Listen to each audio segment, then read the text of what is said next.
আমার দুষ্টু মিষ্টি ভালোবাসার বন্ধুরা কেমন আছো সবাই? আশা করি অনেক অনেক ভালো আছো। আমি তোমাদের নীলু আপু চলে এসেছি নতুন গল্প নিয়ে। আজকের গল্পটি শুনলে তোমাদের দাঁড়িয়ে যাবে, তাই গল্পটি শোনার আগে অবশ্যই হেডফোন ব্যবহার করো। ডিগ্রি পরীক্ষার পরে আমি অবাধ স্বাধীনতা পেলাম, কারণ ততদিনে বাবা মা স্বীকার করে নিয়েছেন যে আমি যথেষ্ট বড় হয়েছি। আর সেই সুযোগে আমি স্থানীয় হাসপাতালের ইন্টার্নি ডাক্তারদের সাথে ঘনিষ্ঠ বন্ধুত্ব গড়ে তুললাম। বলতে গেলে আমার দিনের বেশিরভাগ সময় হাসপাতালেই কাটত। তাদের মধ্যে সুবীর ছিল আমার সবচেয়ে ঘনিষ্ঠ। আমাকে ছাড়তেই চাইত না, তাই ওর যখন ইমার্জেন্সি ডিউটি পড়ত আমাকে ওর সাথে থাকতেই হতো।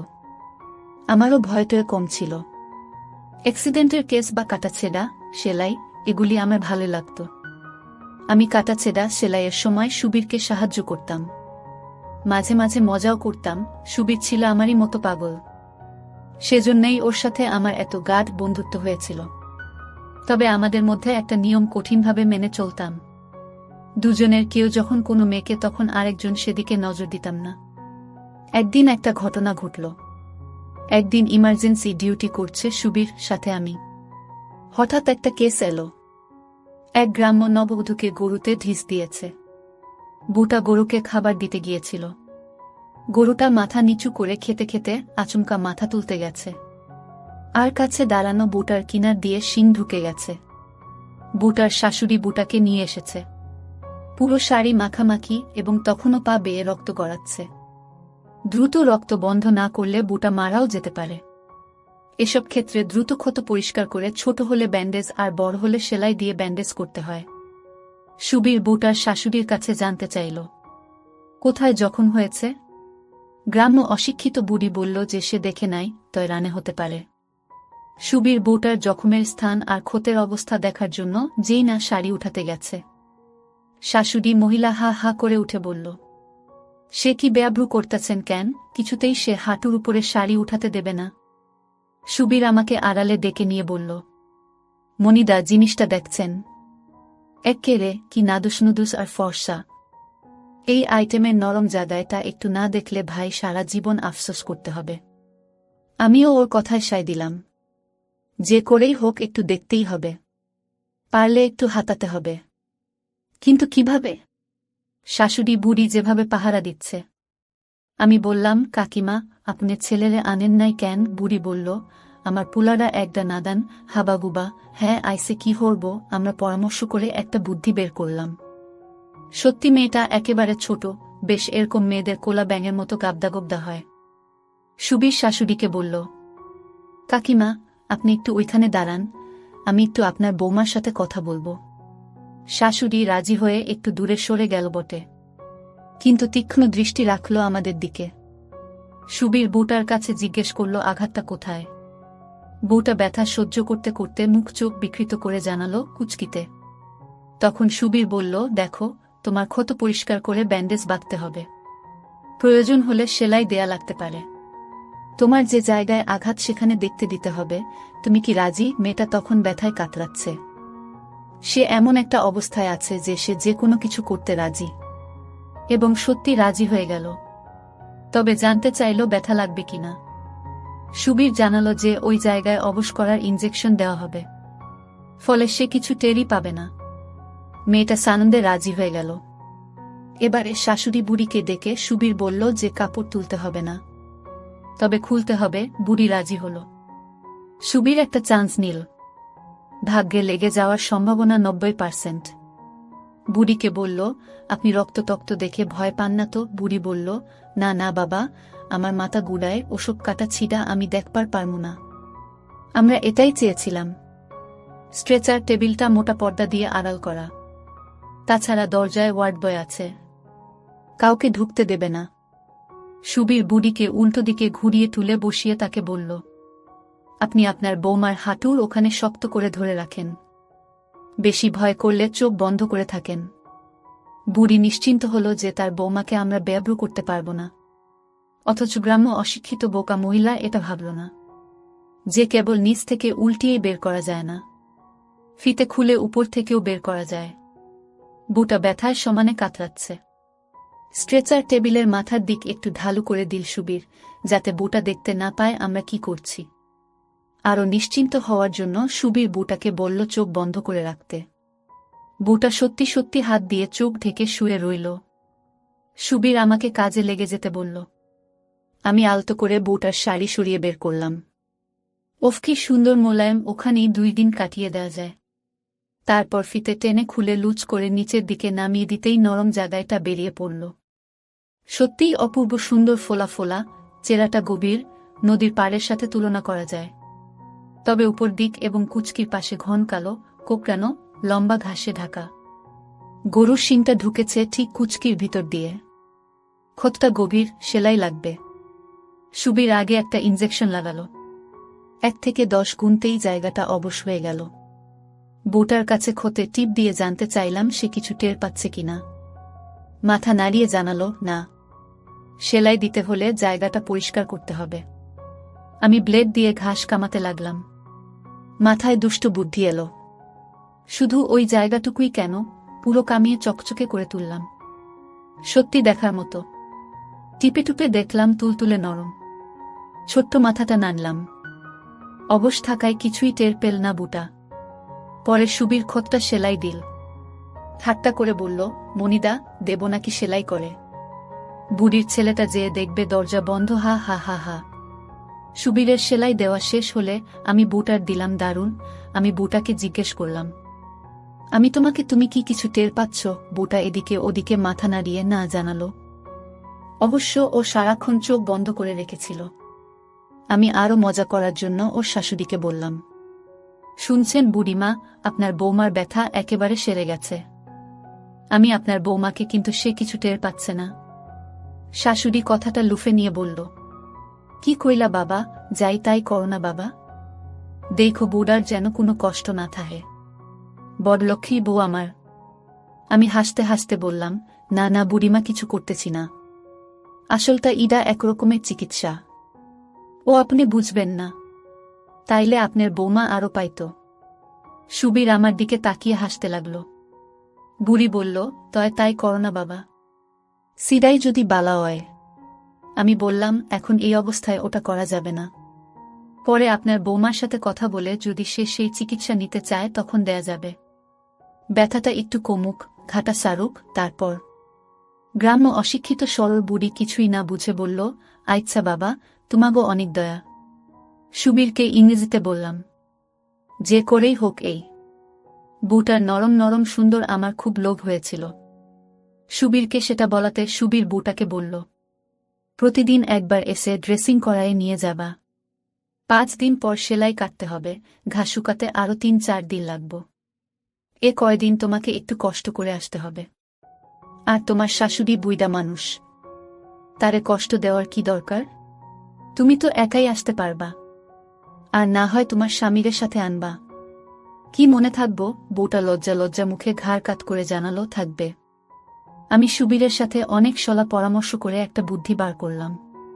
সেই মোতাবেক সুবীর পরের দিন ও ড্রেসিং করার সময় কথায় কথায় জেনে নিল যে বউটার বাচ্চা হয়নি, তবে ওর শাশুড়ি খুব শীঘ্রই একটা বাচ্চা চায়।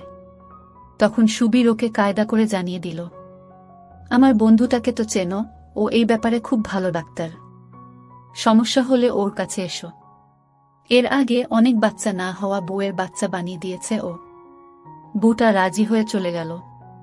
টোপ ফেলা হয়ে গেছে, এখন মাছের ঠোকর দেওয়ার অপেক্ষা। আমাদের একটাই আশা যে বউটার স্বামী যেহেতু নাদান আর বোকাশোকা। বউটারও বয়স অনেক কম, সবে 15-16, কাজেই ওদের মধ্যে ভালোভাবে হওয়ার সম্ভাবনা কম।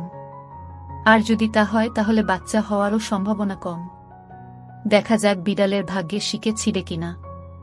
অনেকদিন পার হয়ে গেল, প্রায় 6 মাস। ওসব কথা আমরা ভুলেই গেলাম। আমারও বাড়ি ছাড়ার সময় ঘনিয়ে এলো। একটা সরকারি চাকরির ইন্টারভিউ দিয়েছিলাম, খুব ভালো হয়েছিল, চাকরিটা হওয়ার সম্ভাবনা আছে। একদিন সকালে আমি ক্যান্টিনে চা খেতে গেলাম। সুবীর ডিউটিতে ছিল। ফিরে এসে রুমে ঢুকতেই আমার একটা হার্টবিট মিস হয়ে গেল। দেখি সেই বুটা আর তার শাশুড়ি সুবীরের সামনে বসা। আমাকে দেখেই ওদের আড়াল করে চোখ মারল সুবীর। ওদেরকে বলল, ওই যে এসে গেছে আপনাদের ডাক্তার সাহেব, যান ওর সাথে কথা বলেন। আমাকে বলল, বুঝলি মনি, এটা তোর কেস, এত সুন্দর বুটার বাচ্চা হয় না। তুই একটু চেক টেক করে দেখ কিছু করতে পারিস কিনা। আমি খুব গম্ভীর ভাব নিয়ে বললাম, এসো। আমি ওদের নিয়ে একটা খালি চেম্বারে বসালাম। ওই চেম্বারে ডাক্তারের পদ খালি ছিল, কাজেই কারো আসার সম্ভাবনা ছিল না। আমি ওদেরকে বসতে বলে দরজা দিলাম। ডাক্তারের চেয়ারে বসিয়ে বললাম, বল তোমাদের কি সমস্যা।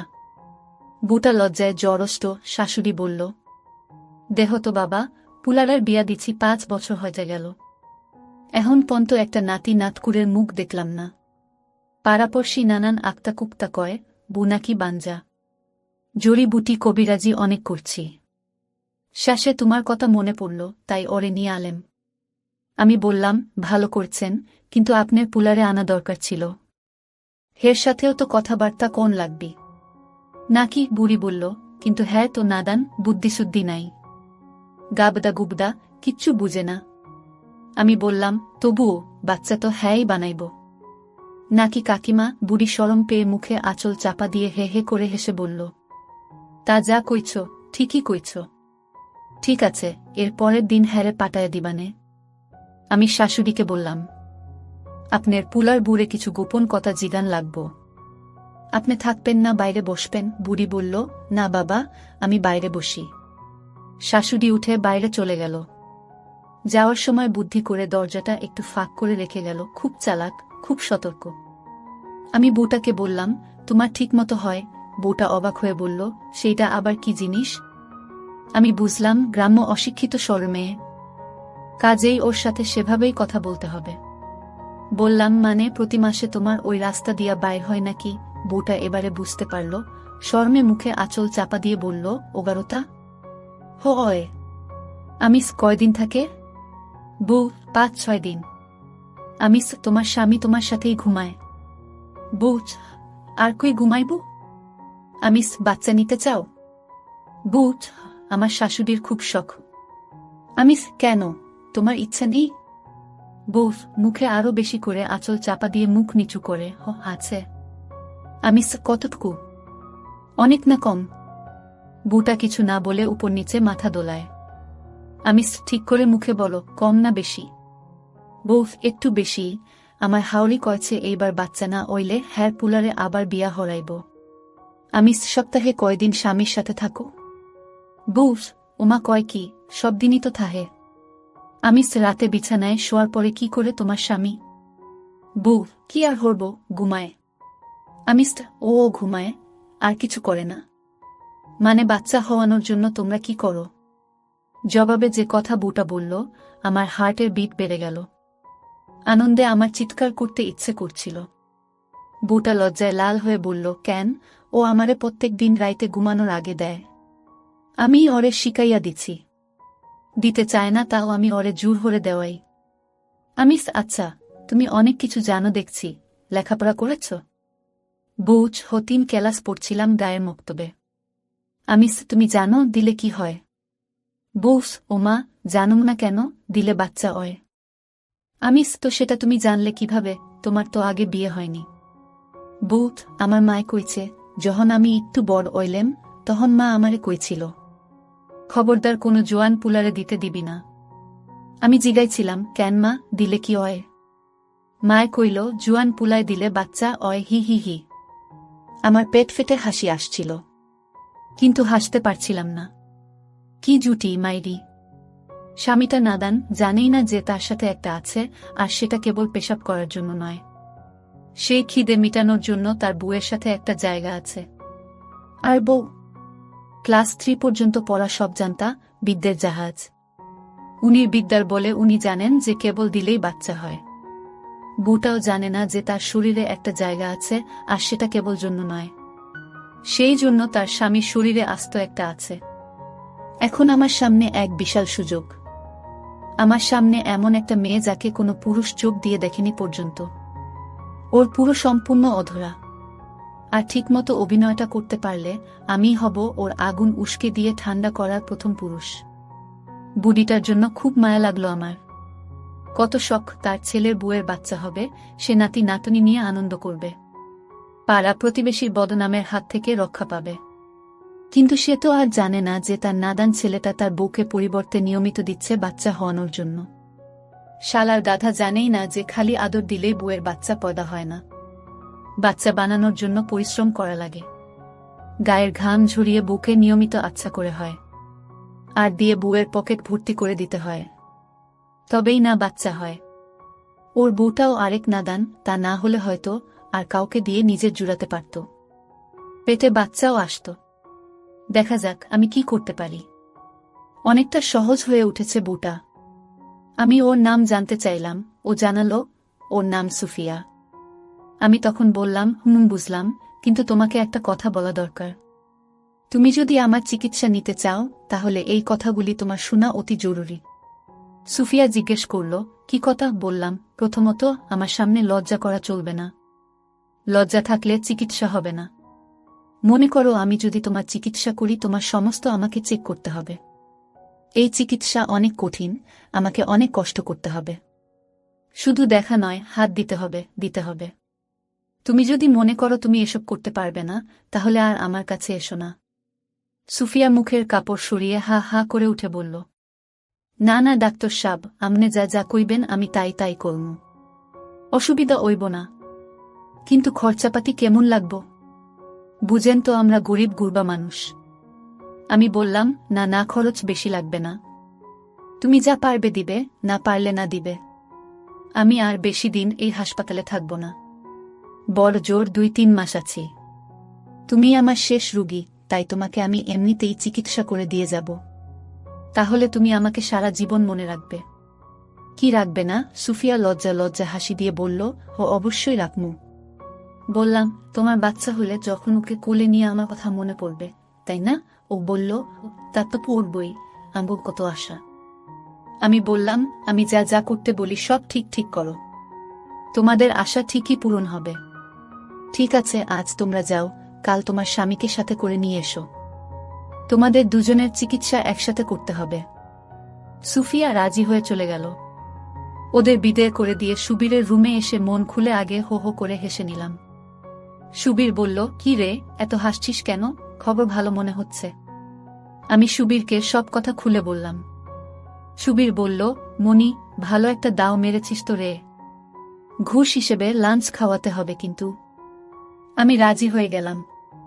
পরদিন একটু আগেভাগে গিয়ে প্রয়োজনীয় উপকরণগুলি আগে থেকেই সেই খালি চেম্বারে রেখে এলাম। সুফিয়া ওর স্বামীকে সাথে নিয়ে সকাল 11টার একটু পরে এসে পৌঁছাল। সুফিয়ার নাকের ডগায় বিন্দু বিন্দু ঘাম জমেছে। ওকে দেখতে কি যে সুন্দর লাগছিল, তা ভাষায় প্রকাশ করা সম্ভব নয়।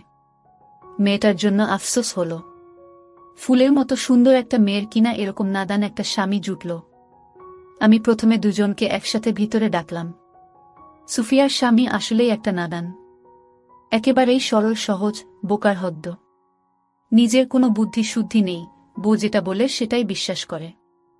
ওর বউকে যদি কেউ যায় আর বউ যদি বলে যে নাই ঝাড়ফুঁক করছে, তাহলে সেটাই বিশ্বাস করবে। কথা বলে বুঝলাম গোপন বিষয় ও কিছুই জানে না। আমি সুফিয়ার স্বামীকে বাইরে নিয়ে গিয়ে 10টা টাকা দিয়ে বললাম, তোমার বউকে চেক করতে অনেক সময় লাগবে, তো তুমি এই টাকা নিয়ে কোথাও ঘুরে বেরিয়ে এসো। ও জিজ্ঞেস করল, কেন ডাক্তার সাব, বেশি সময় লাগবে কেনে? আমি বললাম, বাচ্চা কার হবে, তোমার না তোমার বউয়ের? বোকার মতো হাসি দিয়ে বলল, হে আমার বউয়ের। আমি বললাম, সেজন্যই বেশি সময়, যাও। বলল, ও বুঝছি, ঠিক আছে।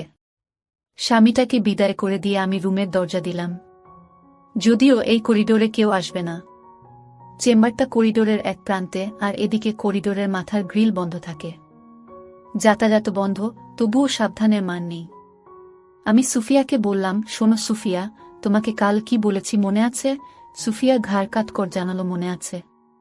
আমি অয়থায় সুফিয়ার বিপি চেক করলা, যাতে সুফিয়ার বিশ্বাস হয় যে সত্যি সত্যিই ওর চিকিৎসা হচ্ছে। সুফিয়াকে বললাম লম্বা লম্বা করে শ্বাস নেওয়ার জন্য। আমি যেটা বললাম সুফিয়া সেটাই করল। ভালো লক্ষণ। তাড়াহুড়া করার ফল কখনো ভালো হয় না। নিজেকে সাবধান করলাম, কোনো তাড়াহুড়ো নয়, ধীরে ধীরে। তাড়াহুড়ো করলে সুফিয়ার সন্দেহ হতে পারে, আর সন্দেহ হলে হয়তো আর নাও আসতে পারে আমার কাছে। অথবা সন্দেহ করে যদি কারো সাথে আলাপ করে বসে, তাহলেই সর্বনাশ। আমি সেদিনই ওকে এই ব্যাপারে কৌশলে নিষেধ করে দিলাম, যাতে বাচ্চা আসার আগ পর্যন্ত ও কাউকে কিছু না বলে। ওকে বললাম, কেউ জেনে ফেললে যদি কোনো ক্ষতি করে। সুফিয়া সাবধান হয়ে গেল। আমি সেদিনের মতো ওকে 2-3 রকমের ট্যাবলেট দিয়ে আবার পরদিন আসতে বললাম। আসলে ওগুলো ছিল সব ভিটামিন ট্যাবলেট, কিন্তু আমি ওর বিশ্বাস আরও দৃঢ় করার জন্য বারবার করে নিয়ম করে ওষুধগুলো খেতে বললাম, দেখো যেন কোনো ভুল না হয়। পরদিন ঠিক সময় মতো সুফিয়া ওর স্বামীকে নিয়ে হাজির হয়ে গেল। আমি আগের দিনের মতো ওর স্বামীকে টাকা দিয়ে বাইরে পাঠিয়ে দিলাম। সে খুব খুশি। সুফিয়া আগের চেয়ে জ্বরটা কাটিয়ে বেশ ফ্রি হয়ে উঠেছে। ও এখন আমার সাথে হেসে হেসে কথা বলছিল। আমিও আর ওর সাথে কোনো আড়াল রাখতে চাইলাম না। জিজ্ঞেস করলাম, ওষুধ খেয়ে কোনো পরিবর্তন বুঝতে পেরেছ? স্বভাবতই ওর উত্তর ছিল, না, পরিবর্তন হবে কি করে? আমি কি কোনো কার্যকরী ওষুধ দিয়েছিলাম নাকি? দিয়েছিলাম তো, ভিটামিন ট্যাবলেট। আমি আবার ওর প্রেশার চেক করলাম, স্টেথোস্কোপ দিয়ে পরীক্ষা করলাম, তারপর জিজ্ঞেস করলাম, কোনো পরিবর্তন হয়নি? আবারও মাথা দোলালো সুফিয়া। বললাম, তোমার আপেলের বোটায় কুটকুট করে কামড়ানি বা অস্বস্তি বা শরীরের মধ্যে কেমন কেমন করা, তেমন কিছুই হয়নি। সুফিয়া আবারও মাথা দুলিয়ে জানালো, সেসব কিছুই হয়নি। তখন আমি বললাম, সুফিয়া, তোমাকে আমি আগেই বলেছিলাম আমার কাছে লজ্জা পাওয়া যাবে না, মনে আছে? সুফিয়া মাথা হেলিয়ে জানালো, আছে। মিটমিট করে হাসছিল ও। আমি বললাম, তোমার একবার পরীক্ষা করে দেখতে হবে। তুমি তো জানো বাচ্চা জন্মাবার পর সে কি খায়, তাই না? সেজন্য আগে তোমার পরীক্ষা করতে হবে। করব, সুফিয়া বলল। করেন। সুফিয়ার শক্ত শক্ত হয়েছিল। আমি বললাম, না না, এভাবে নয়। এবারে সুফিয়া একটু ঘাবড়াল, কিন্তু সেটা মাত্র সাময়িক। হাত কাঁপছিল। কিছুক্ষণ চেষ্টা করে হেসে বলল, আমি পারব না, আপনি খুলে নেন। আমি আলতো করে হাত রাখলাম। শিউরে উঠল সুফিয়া। 18 বছর বয়সী একটা বিবাহিতা মেয়ে শুধু ভুল জ্ঞানের কারণে সুখ থেকে বঞ্চিত। আমার পেলে তো শিউরে উঠবেই। সুফিয়া থেকে খুলল না। আমি ওর উদ্দেশ্য বুঝতে পারলাম। আমি ওকে উঠে পাশে রাখা ইজি চেয়ারে শুতে বললাম। সুফিয়া উঠে গিয়ে চেয়ারে বসল। হাত আমারও কাঁপছিল। এত সুন্দর দেখেই বোঝা যায় হাত পড়েনি, পুরোপুরি গোল। আমি ওর দিকে তাকিয়ে থাকার জন্য সুফিয়া লজ্জায় মুখটা অন্যদিকে ফিরিয়ে থাকল। আমি আলতো করে একটা সুফিয়া এমনভাবে ঝাঁকি দিয়ে উঠল, মনে হলো ওর ভিতর দিয়ে কারেন্ট চলে গেল। আমি জিজ্ঞেস করলাম, কি হলো? সুফিয়া মুখে আঁচল চাপা দিয়ে বলল, কিছু না, কেমন যেন লাগলো। আমি বললাম, কেমন লাগলো? সুফিয়া বলল, কইতে পারুম না, কেমন যেন লাগলো। আমি এবারে একটা সুফিয়ার মাঝে মাঝেই ঝাঁকি দিয়ে উঠছিল। আমি জিজ্ঞেস করলাম, কেমন লাগছে এখন? সুফিয়া বলল, কেমন জানি লাগতেছে। আমি বললাম, ভালো না খারাপ? সুফিয়া লজ্জিত হাসি দিয়ে বলল, বালা। সুফিয়া রীতিমতো হাঁফাতে লাগল। বুঝলাম, কাজ হবে। এগুলো নরম করতে হবে, না হলে বাচ্চার জন্য খাবার জমবে না।